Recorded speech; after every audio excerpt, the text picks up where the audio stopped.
Di mana titik tidak masuk akalnya? Di mana titik tidak masuk akalnya? Aksara film passwordnya. Aku kaya! Hai guys, oke sesuai thumbnail kali ini gue akan mereview neraka di tahun 2023. Karena kebetulan ada seorang MC yang mendapatkan tiket menuju neraka jalur VIP bersama Kang Kameramen yang kehilangan skill pasifnya, kameramen selalu selamat. Dan tanpa berbacot ria lagi, daripada lu semua gue tantang Bewan Rafaela, mari kita gaskan. Film yang mengajarkan kita untuk selalu bersyukur ini, ya bersyukur tak dijadikan begundal di film ini karena harus melakukan syuting di neraka.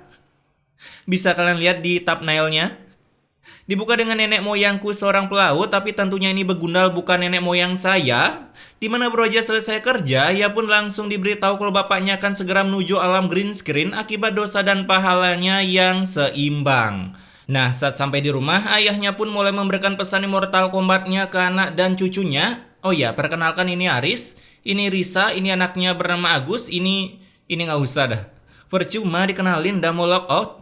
Dan setelah memberikan pesan immortal, malam harinya datanglah anak-anak si bapak yang lainnya. Buset, rame bener kayak arisan. Untuk mendengarkan ceramah dari bapaknya tentang penggiveawayan warisan yang diberikan ke Aris. Akibat Aris adalah satu-satunya anak yang belum sukses, bahkan sangat kismin. Ini tips and trick guys, kalau mau dapat warisan, cosplay lah jadi kismin.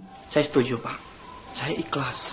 Bagus, satu udah setuju, bukan begundal ternyata. Alhamdulillah. Pak, tadi Pak. Nah ini ternyata begundalnya pakai bilang tapi pasti nggak setuju dah nih orang. Beruntung sebelum anaknya mengatakan tak setuju, si bapak pun langsung mulai mengambil ancang-ancang untuk mengembuskan kentut terakhirnya. Hingga akhirnya si bapak pun harus berpulang kembali ke kursi penonton. Baru juga film mulai, udah ke-delete aja satu orang. Keesokan harinya ketika penguburan si bapak, mulailah perang antar saudara tentang pembagian warisan. Karena begundal kakaknya ini lebih memilih menjual rumah tersebut lalu membagi rata cuannya untuk keperluan pribadi, entah top up diamond, beli akun FF, atau bayar jasa listrik di admin Aksara Film. Masih jasa listriknya guys. Di perjalanan pulang, istri begundal ini pun memberikan tips and trick agar adiknya setuju untuk menjual rumah tersebut dengan cara... Kamu celakain aja tuh si Faisal. Mantap tipsnya. Alhasil setelah mendengar tips GB dosa itu, Faisal adik Aris pun langsung diikuti oleh 8 suspek goib berwarna silver hingga membuat mobil Faisal banting setir dan langsung dipeluk oleh Blerick. Asik. Pembunuh bayaran tapi safety ya, tetap pakai sabuk pengaman. Kemudian saat ditransfer ke rumah sakit, dokter pun menjelaskan kalau Faisal telah menabrak Blerick level 15 dengan full item damage, yang tentunya membuat nyawa Faisal auto melayang-layang seperti layangan menyusul bapaknya ke kursi penonton. Baru juga kemarin bapaknya mati, sekarang anaknya. Kamu ini gimana sih? Ya ini semua kan di luar dugaan, Mas. Bapaknya lah di luar dugaan. Kalau mau bikin celaka ya harus udah ngeduga bakalan ngilangin nyawa orang lah, namanya juga kecelakaan. Nah, saat penggiveawayan Faisal ke alam green screen, datanglah begundal kakak Aris yang langsung mengajak Aris baku hantam, hingga kakaknya harus mengalami tragedi seperti Uchiha Itachi. Aris, dengar aku. Datang-datang ngajak baku hantam skuy. Si Aris modal AFK doang, kakaknya malah kejedot tembok.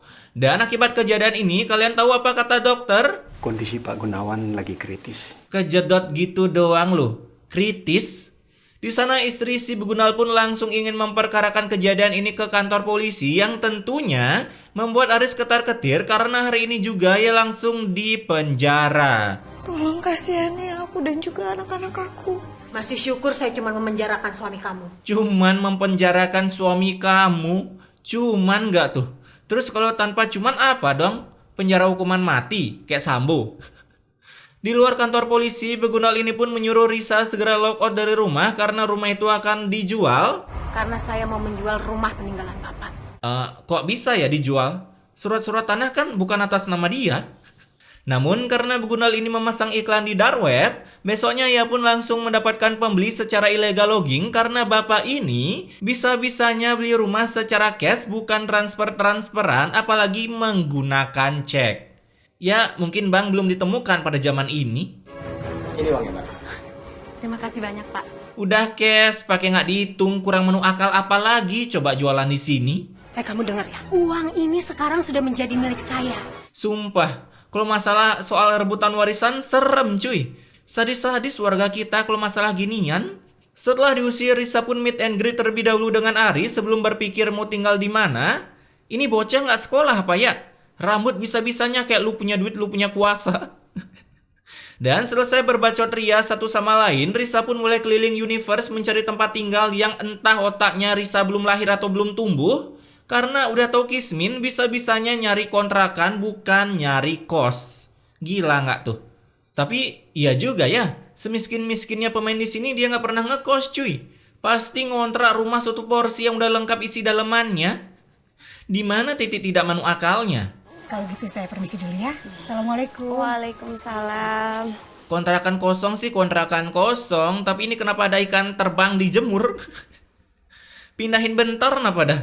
Kala itu bocil FF yang sudah agak besaran tapi belum bisa ngomong R ini, ia pun mulai mencari kerja dan berhasil mendapatkan ide bisnis, mencari kerang darah di sebuah pantai yang belum sempat dibersihkan oleh Pandawara Group. Di mana beroja meraba-raba untuk menangkap kerang berharap bukan manusia yang ia tangkap. Seorang begundal bocil pun langsung mendatangi Agus akibat tak terima wilayah red zone-nya diambil oleh Agus, sehingga ia pun harus berpindah dan itu pun membuat Agus kesusahan mencari kerang karena di tempatnya kerang-kerang pada kabur akibat Agus tak sengaja kencing mengeluarkan kencing titannya yang membuat air di sekitaran sana terkontaminasi. Sementara di sisi lain, Risa pun juga mulai mencari kerjaan. Buset, warungnya sebelahan-sebelahan gitu ya. Saingannya ketat amat dah. Dan berhasil mendapatkan job sebagai builder rumah tangga yang memperbolehkan membawa bayi saat bekerja. Apa nanti nggak mengganggu saat kamu kerja? Santuy bu, itu bayi lagi mimpi main FF jadi nggak mungkin kebangun.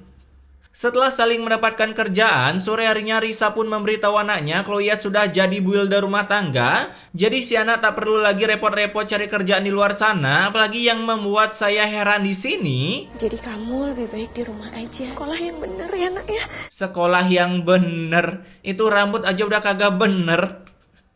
Lagian ini Agus masih sekolah toh. Kukira udah pensiun dari SD. Di sisi lain ada istri si begundal, ya sebut saja Ayu, tapi tak seayu hatinya, asik. Dimana saat itu si Ayu mau memfoto suaminya dengan caption dijual suami sakit murah meriah lecet sedikit nggak ngaruh. Tiba-tiba suaminya bernama Gunawan pun langsung sadar dari komanya yang mendalam. Tapi saat Ayu memanggil Ridwan Remin untuk melakukan pengecekan, Kenapa kaki saya harus digerakin? Yang sabar ya. ingat guys, apapun penyakitnya, cangkem selalu berkata, yang sabar ya pak. Lagian kepala yang kegede kok kaki yang error. Apa yang dia rasa buat aku? Karena aku udah nyelakain Faisal sampai meninggal. Kamu jangan pernah berpikir sedikit pun mau minta maaf. Punya istri sesat ya gini. Keesokan harinya saat Agus menangkap kerang, buset tuh bocil di pojokan berdua lagi menghayal masuk rumah FF ya. Nggak ada pintunya soalnya. Ia pun kedatangan teman se-BGGST-nya yang mencoba menghayabusa hasil tangkapan Agus. Tapi beruntung ada seorang minion yang melarainya sehingga Agus tak perlu masuk ke mode barbarnya yang bisa mengdelete nyawa bocil FF ini hanya dengan satu jentikan jari. Uzumaki Agus dilawan. Selesai menangkap kerang, Agus pun menjual kerang tersebut yang diupahi 10.000 untuk hasil tangkapannya. Gila nggak tuh? Seharian di panti nangkep dapat uang 10.000. Banyak-banyak bersyukur ya guys. Tapi ini kan cuma sinetron. Kamu kok jahat banget sih? Kalau kamu tahu susahnya dapetin uang, Nggak peduli. Jawabannya kayak oknum-oknum koruptor ya, yang lagi hilap-nilap uang. Nah besoknya saat Risa bekerja, ia pun terpaksa menitipkan si bocil FF yang baru lahir ke tetangganya. Akibat si bocil ini selalu mengganggunya saat Risa bekerja. Ada ya tetangga baik gini, mau ngurusin anak orang lain loh. Langka bener dah.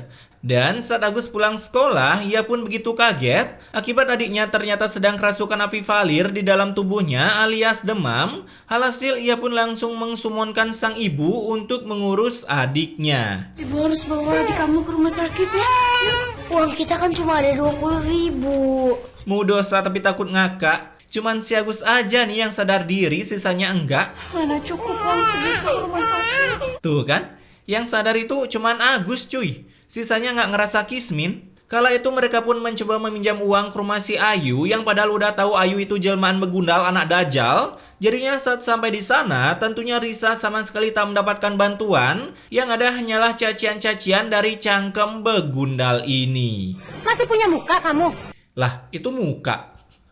Dikasih mata pakai apa? Nah, akibat kakak iparnya begitu mem-BG-ST-kan, Agus pun terpaksa keliling universe hanya untuk mencari bantuan cuan. Hingga ketemulah ia dengan emak-emak terbaik di seluruh jagat ini karena mau membantu Agus membayar seluruh biaya pengobatan adiknya. Ya ilah, cuman sakit demam doang loh, udah kayak kanker aja. Ini tadi dokternya kasih obat yang paling bagus. Jadi biaya obatnya lebih mahal ya, Bu. Hidup lagi susah-susahnya, malah kena trik marketing. Singkat cerita, setelah si Dede ini sembuh, Agus pun terpaksa merelakan persekolahannya demi mengurus adiknya supaya maknya bisa kembali bekerja untuk bayar tagihan kontrakan yang sudah jatuh tempo. Lagian, udah tahu Kismin pakai ngontrak, tinggal ngekos aja kan murah. Kalau adik kamu rewel, kasih susu aja ya. Lah, emang Agus punya susu? Oh, susu formula. Negatif bener pikiran gua. Dan setelah siang harinya Risa yang udah pulang bekerja, sekarang giliran Agus lah berangkat bekerja ke tepi pantai untuk mencabut-cabut kerang yang terdampar. Di mana pekerjaan ini ia lakukan sampai ulti kadita menerjang karena si Agus tetap kokoh berdiri di sana, menangkap kerang-kerang yang ngestuni tanah hingga ia pun berhasil meraih kerang sekresek merah jumbo. Namun saat Agus lewat di depan rumah Ayu yang kebetulan habis dicas oleh Gunawan dan sekarang sedang ngidam kerang, ia pun langsung menyetop Agus. Bibi mau. Kasihkan 1 bungkus kerangnya buat Bibi ya. Tapi saat meminta bayaran, Kok kamu malah nanya uang sih? Harusnya kasih dong. maunya gratisan, giliran dipinjemin duit ngomel. Tapi nggak salah juga sih, bibinya kan dia bilang gini. Bibi mau. Kan dia bilang mau doang, bukan mau beli.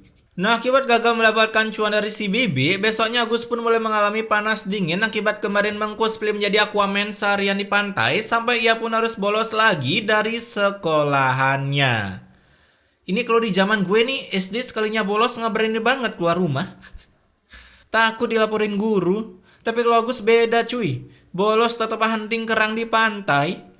Dan akibat si Agus sakit, ketika emaknya bekerja, ia pun jadi tak konsen sampai memecahkan guci termahal peninggalan nenek moyang majikannya saat berkunjung ke Jepang pada 6 Agustus 1945. Modar kena bom Hiroshima Nagasaki. Mulai hari ini juga, kamu saya pecat. Aduh, hidup lagi susah-susahnya, susahnya makin menjadi jadi. Wajar sih Guci bersejarah. Di sisi lain saat sarapan, Gunawan pun begitu lahap mencaplok kerang hasil nilep dari Agus, hingga mengakibatkan kepalanya tiba-tiba terkena kutukan dan langsung meng-shutdownkan diri sementara waktu. Baru juga bangkit dari koma, masa koma lagi? Gimana kondisi suami saya, Dok? Suami ibu mengalami stroke, Bu. Stroke? Kenapa bisa stroke makan kerang doang? Sudahlah, serah lu aja dah. Mendengar penyakit ketidakmanuakalan itu, Ayu pun langsung OTW ke rumah Agus hanya untuk memaki-makinya karena akibat puja kerang ajaib. Suami Ayu harus mengalami stroke. Kamu apain kerang yang kemarin kamu kasih ke Bibi? Hah? Kerang yang kamu kasih. Padahal dia sendiri kemarin yang maksa ngambil terus nggak bayar. Terlebih lagi saat dokter mengecek keadaan Gunawan, kita pun patut bangga oleh kameramen dan juga Gunawan karena ia rela-rela melakukan take shooting di neraka hanya untuk memberitahu kalian bagaimana gambaran neraka di tahun 2023. Tolong saya! Wow, sungguh realistis ya guys. Susah loh biar masuk neraka. Ini kameramen rela-relain GB dosa pas hidup. Saking realistisnya tuh baju kena api nggak rusak. Setelah memberitahu kalian kondisi neraka di tahun 2023, cukup sepi sih. Ayo para koruptor dan juga penjahat kelas VIP serta kelas kakap. Disinilah kalian akan ditampung jika kalian belum taubat. Noh, di sini noh, tempat kalian dicambuk nantinya. Nih, di sini tempat kalian diguyur pakai lava. Wow, sedap-dap-dap. Kala itu Gunawan pun berhasil dedo tensi oleh Ridwan Remin, bahkan mampu mengenakan Gunawan Genjutsu kembali ke masa lalunya, hingga akhirnya Gunawan pun bisa berkaca dengan melihat kesalahannya dan langsung tobat. karena Gunawan langsung menelpon kantor polisi untuk membebaskan si Aris. Keren juga ya Dr. Ridwan Remin ini. Selain bisa ngerosting, ternyata bisa genjutsu. Setelah bebas, Aris pun langsung OTW ke rumah sakit dan di sana juga ada Ayu yang begitu kaget melihat suaminya telah tobat. Buset, orang miskin tapi bajunya Lacoste. Coba deh cek di Google harganya berapa. Aku mau bertobat, Siska. Kamu ini udah kayak salah minum obat aja. Kalau ada obat bikin tobat udah gue cekokin tuh para tikus berdasi. Lalu akibat si Ayu tak juga mau tobat, dengan terpaksa si Gunawan pun harus mengelokotkan dirinya daripada hidup dengan seorang begundal yang bisa menularkan sifat begundalnya kapan aja. Ingat guys, jurus 2 jari. Langsung bilang meninggal. Padahal itu di rumah sakit loh. Kenapa nggak panggil dokter? Keesokan harinya saat penguburan si mantan begundal, Ayu yang melihat Aris, ia pun langsung berbacot ria, hingga terjadilah sebuah momen yang sangat langka, karena gila cuy. Hanya di episode ini, pintu berkah ada efek-efek azabnya. Nah, akibat ulti Vale yang menggoyang dumangkan para warga, Ayu pun sampai terkubur hidup-hidup di dalam makam Gunawan bersama dengan kameramen. Dan saat ditolong, Innalillahi wa kekubur tanah doang mati. Letoy amat dah tuh badan. Emaknya ngidam platisin kali ya. Kena apa-apa langsung koit loh. Dan film ini pun ditutup dengan tukang gali kubur yang full senyum karena ia mendapatkan job tambahan menggali kuburan untuk si Ayu. Oke, pesan immortalnya di sini, sebaiknya jika orang tua mempunyai warisan yang sangat banyak, diharuskan jauh-jauh hari membagi warisan tersebut, entah membaginya dengan cara home pimpa atau apa, karena jika sudah atas nama anak masing-masing, setidaknya mereka tak sampai saling membunuh hanya untuk mendapatkan warisan yang lebih banyak. Tapi intinya, apa daya kita yang cuman perintis dan bukan pewaris. Stay wak-wak guys.